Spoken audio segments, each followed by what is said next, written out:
Hola, buenas tardes, noches en este viernes 12 de agosto, en el que tengo el gusto, la oportunidad de platicar con ustedes. Perdón, hay aquí un pequeño problema técnico que ahora mismo resolvemos.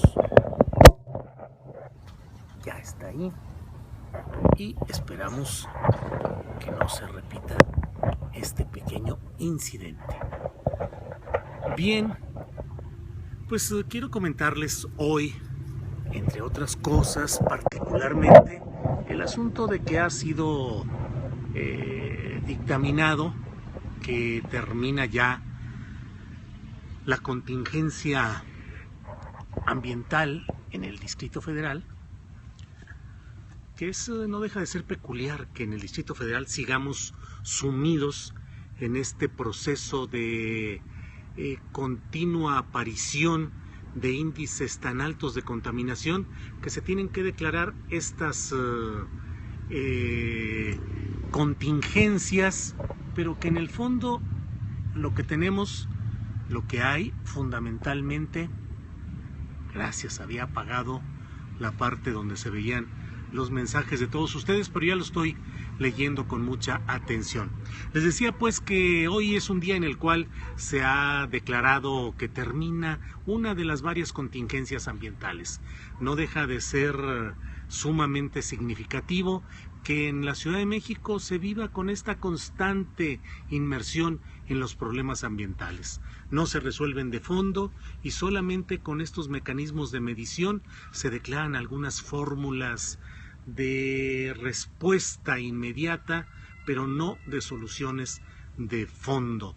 En realidad es uno de los datos que muestran cómo se gobierna en la Ciudad de México, en los gobiernos estatales y en el propio gobierno federal.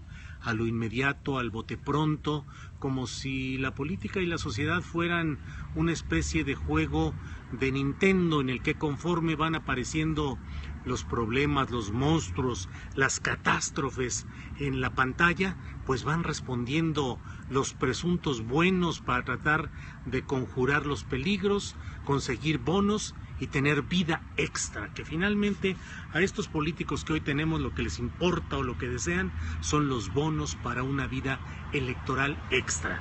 Sin embargo, a pesar de que se suspenden estas contingencias ambientales, lo cierto es que continúa la contaminación política, una contaminación fuerte, preocupante, persistente, que es un indicio de cómo México va en picada.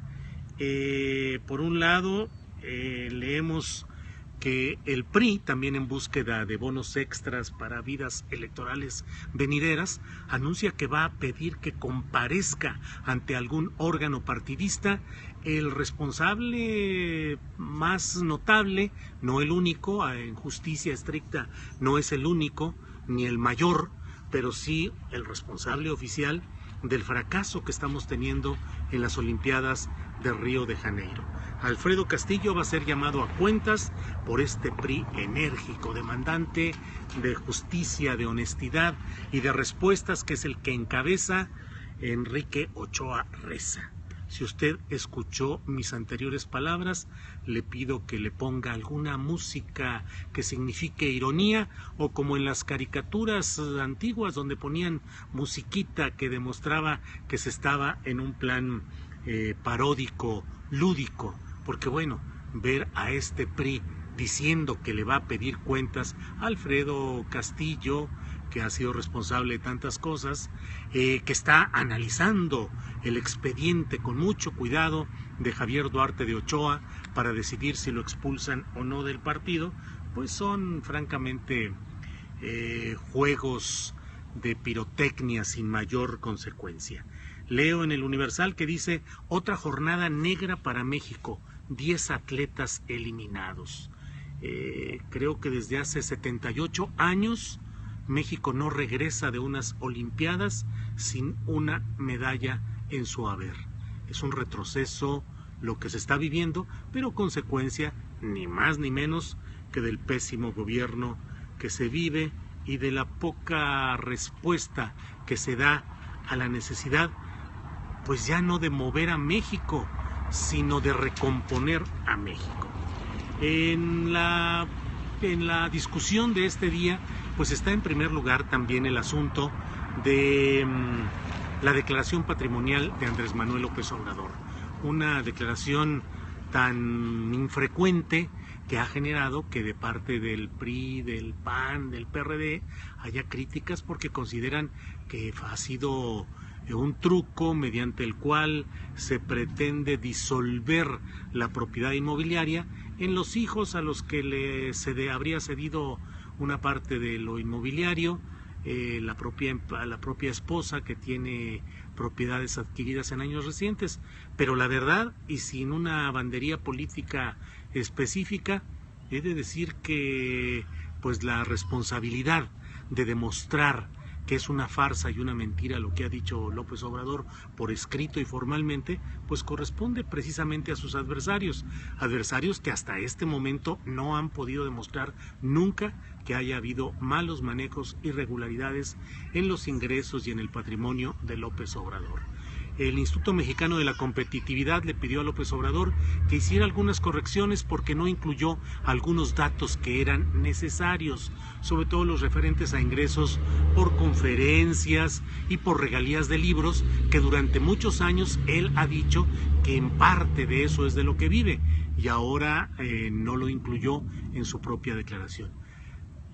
Detalles más, detalles menos, lo cierto es que es incomparable el patrimonio que se le podría encontrar y que está declarando López Obrador con lo que han declarado pues la dirigente del PRD, Alejandra Barrales, y no se diga del propio Ochoa Reza, dirigente del PRI, que entre otras propiedades tiene 50 automóviles que compró para dedicarlos a servicio de taxi o de Uber, según lo que se comenta, aunque el único dato cierto es que compró esos 50 automóviles de contado, según su declaración patrimonial.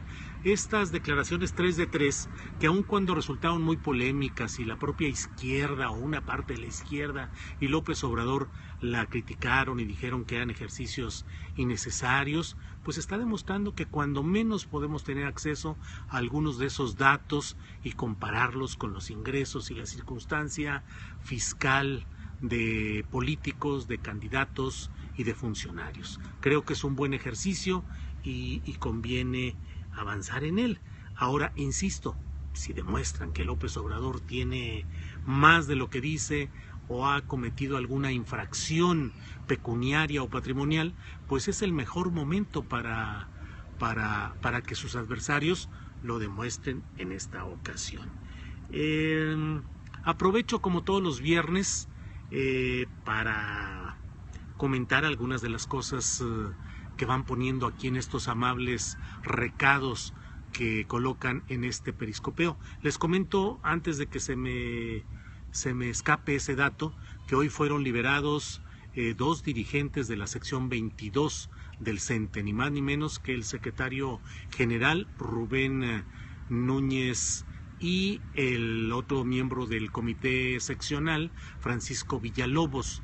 Fueron liberados hoy en la mañana y hay una incesante crítica y comentarios respecto a saber si esto forma parte de los acuerdos entre Gobernación y la CENTE, de los cuales no se ha dado reporte hasta el momento. En ese sentido, pues van avanzando las cosas en estos arreglos que parecieran estar en los tiempos que el propio Osorio Chong anunció, de que en cuestión de días, les dijo a dirigentes empresariales, estaría resuelto el problema del magisterio. Hoy mismo también Osorio Chong dijo que los acuerdos que hubiera, si los hubiera, dice él, habrán de hacerse públicos. Hoy es un día en el que se conoció también una noticia muy lamentable, dolorosa, que nos da cuenta del tipo de México en el que vivimos, el tipo de gobierno que tenemos, pero también de la sociedad en que nos hemos convertido, este México en el que todos nos hemos convertido. Es la historia del niño Mario Sepúlveda, que fue secuestrado el lunes anterior cuando estaba en su carriola, porque él tiene 9 o 10 meses de edad, hay diferentes datos, y en los cuales dos personas con overoles azules y con gafas llegaron a asaltar las oficinas de una empresa especializada en la renta, el alquiler de maquinaria pesada. Esto está en el kilómetro 134 de la carretera Puebla-Orizaba. Llegaron, pidieron a la empleada que estaba ahí en la caja que le entregara todo el dinero que tenía. La señora lo hizo, entregó 2,000 pesos y sin embargo los ladrones no se dieron por satisfechos con esa cantidad y tomaron al niño, al bebé de la carriola y se lo llevaron. De eso hace desde el pasado lunes hasta ahora, y los padres del bebé Mario Sepúlveda han hecho saber en las redes sociales, en video, pues su desesperación, su llamado a que quienes robaron al bebé lo devuelvan, pero también el hecho de que el gobierno los ha dejado solos, que no los ha atendido y que ellos por sus propios medios están buscando y están haciendo lo poco o mucho que pueden realizar en la búsqueda de su hijo. De la desgracia y la tragedia de todos los días, pero llegado a estos niveles increíbles, dolorosos, estrujantes del corazón, como dice Ángel Azul 69, estrujantes de lo que sucede en nuestro país. En fin, comento algunos de los recados de las letras que ustedes amablemente ponen en este viernes en el que tenemos tema libre.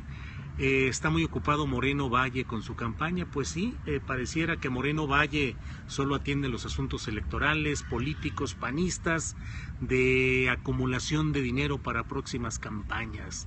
Ojalá y Rafael Moreno Valle ponga atención especial a este asunto y que no nos quedemos todos con este dolor en el corazón de ver que a un bebé de 9 meses se lo roban de su carriola y se lo llevan sin que los gobiernos hagan absolutamente nada. ¿Necesita pedírselo a Chong de rodillas? Pues pareciera que se tendría que hacer una peregrinación, una procesión, una manifestación de rodillas a tierra, una procesión de hinojos y en reclinatorios para pedirle a las autoridades que nos hagan el grandísimo favor de atender estos casos trágicos y dramáticos.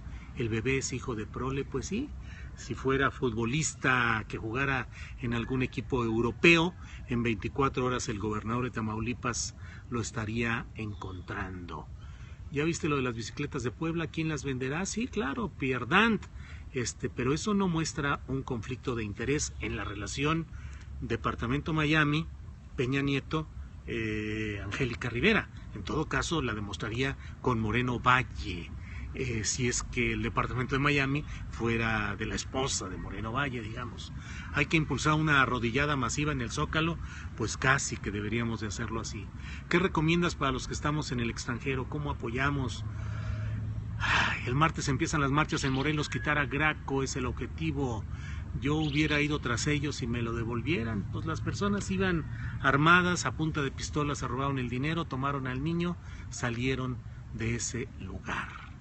Es muy difícil a veces hablar sustituyendo a uno a las personas que están en el momento del conflicto.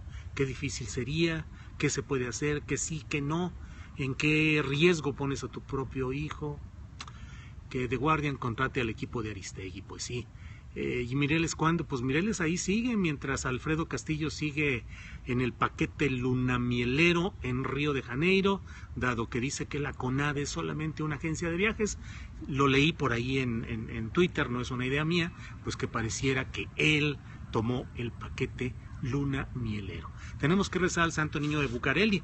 Bueno, pues cuando menos Osorio Chong algo hace para cumplir, para quienes le piden de rodillas que atienda casos de desaparecidos. Pero un desaparecido, un secuestrado de 9 meses de edad, ¿qué se necesita tener en el corazón para arrebatar a un bebé en esas circunstancias? Olimpiadas han perdido lo deportivo, ahora solo intereses económicos. Pues sí, va avanzando el interés económico, la difusión, los comerciales, los contratos multimillonarios condicionan todo, no puede ser ya las Olimpiadas solo con el deporte aficionado. Nuestro país en caída libre al abismo. Sí, pues pareciera que en eso estamos. Una veladora para Sanchong. Pues sí, son los detalles de este México complicado en el que todo sigue hundiéndose entre el cinismo, la demagogia, la falsedad, la impunidad. Mientras tanto, Enrique Peña le dice a los jóvenes: no se contagien del pesimismo contra las reformas. Peña Nieto asegura que en el actual proceso de desarrollo del país con las reformas, sobre todo la educativa, hay resistencias, por lo que pide a los jóvenes no contagiarse de pensamientos sobre escenarios catastrofistas. ¿Qué les parecen las palabras de Enrique Peña Nieto? No se contagien del pesimismo sobre escenarios catastrofistas. El señor Peña Nieto, con tan pésimo índice de popularidad, reprobado y con el país con múltiples problemas, pero no se contagien del pesimismo. El bebé es hijo de la empleada que fue obligada a punta de pistola a otra pieza.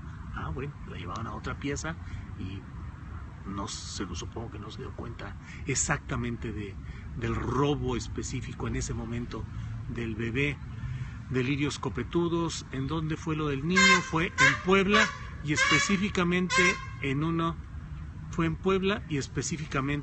en el kilómetro 134 de la carretera Puebla-Orizaba, en una empresa especializada en renta de maquinaria pesada.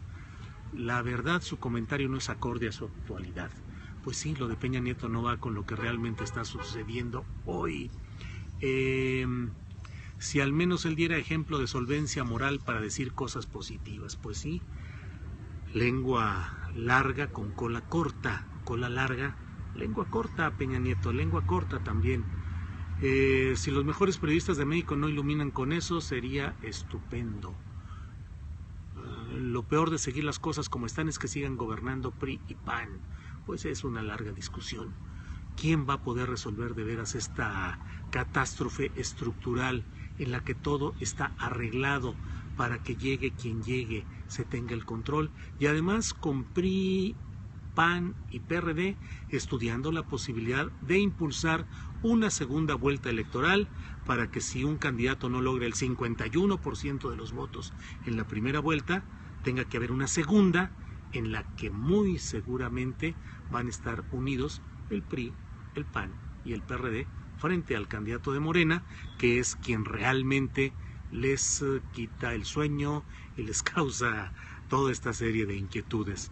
Ya no necesita Estados Unidos dar golpes de Estado. Pues no, ahora los golpes de Estado se dan con un clic en la computadora, cambiando de destino millones y decenas de millones de dólares, y con eso se doblega a cualquier presidente, a cualquier dirigente político de un país que no esté en la línea de lo que quieren los grandes poderes. Solos podemos los ciudadanos, Brasil. Julio, ¿qué estado es el mejor gobernado? Si lo hay. Esa sí es una pregunta complicada. El artículo lo pensaré. El artículo de New Yorker sobre la venganza de Slim contra gobierno. Grupo México y la REA siguen impunes tras contaminación del río Sonora. Y las niñas bien que señala de Garian. Muy claro su análisis de la caída de Peña Nieto ayer con Aristegui. Bueno, pues tuve la oportunidad de hablar ayer con Carmen, estuvo también Alberto Asís Nasif, y hablamos sobre la caída de la popularidad y un poquito del asunto de los departamentos de Miami. Solo AMLO perdonó a Peña Nieto. Pues sí, esa nota preocupante que deben de leer todos acerca de cómo López Obrador dice que se concede amnistía anticipada a todos aquellos que tanto daño le han hecho a México, a la mafia del poder, a los corruptos, pero no es el fraseo exacto, pero es algo así como que para que haya gobernabilidad, pues se tienen que tomar en cuenta todos los factores. Entonces, pues hay que gobernar con lo que hay, con las fuerzas que haya, porque además lo que está proponiendo es una república del amor, en la cual obviamente un factor fundamental es el perdón. Tenemos que perdonarnos los unos a los otros, por más daño que hayan hecho unos a otros, borrón y cuenta nueva a partir de 2018 si gana López Obrador, pues amnistía anticipada a la mafia del poder, a los corruptos, a los malvados. Es como si Superman o Batman perdonaran a sus adversarios cuando ya llegan a lo alto, al momento más especial de la película en la que están luchando por la justicia. Como decía Buendía, si camina como pato y grazna como pato, pues ha de suponerse que es un pato. Entonces el perdón para todos ya no vi. O sea, pacto de impunidad, el poder es el peor enemigo, UTA, expresiones de AMLO muy abstractas. Pues muy abstractas y en el fondo muy concretas. Amnistía o justicia, ¿qué es mejor? Pues le dejo la contestación a quienes me siguen en estos periscopeos. ¿Qué será mejor? ¿Justicia o impunidad? ¿Se está luchando por justicia o por impunidad? ¿Qué va a suceder? Que haya lo que ha sucedido con todos los gobiernos estatales que han sido impulsados desde el PRD o en este movimiento López Obradorista, que todos traicionan porque finalmente negocian, arreglan y se tienen que adecuar a las necesidades de la política real, de la política práctica. Y se acabó. Recuerden que unos son los candidatos en campaña y otros son los políticos ya en el poder. Las cosas cambian totalmente. Verdad y justicia, justicia. AMLO no es Mandela. Para los amigos, justicia y gracia. Cero impunidad, se debe castigar a quienes violan la ley. Por ahí escuché que ahora la esposa de Calderón quiere ser presidente. Pues sí, parece que por ahí se anda diciendo eso. En fin, pues muchas gracias por su atención. Les agradezco como siempre la oportunidad de estar de lunes a viernes en estos periscopeos astillados que nos permiten intercambiar muchos puntos de vista, revisar los datos, la información, hacer análisis de lo que va sucediendo en la circunstancia política de nuestro país, de algunas de nuestras entidades. En fin, como siempre, buen fin de semana, descansen, les mando un abrazo cibernético, gracias a todos y aquí seguimos en contacto el próximo lunes. Gracias.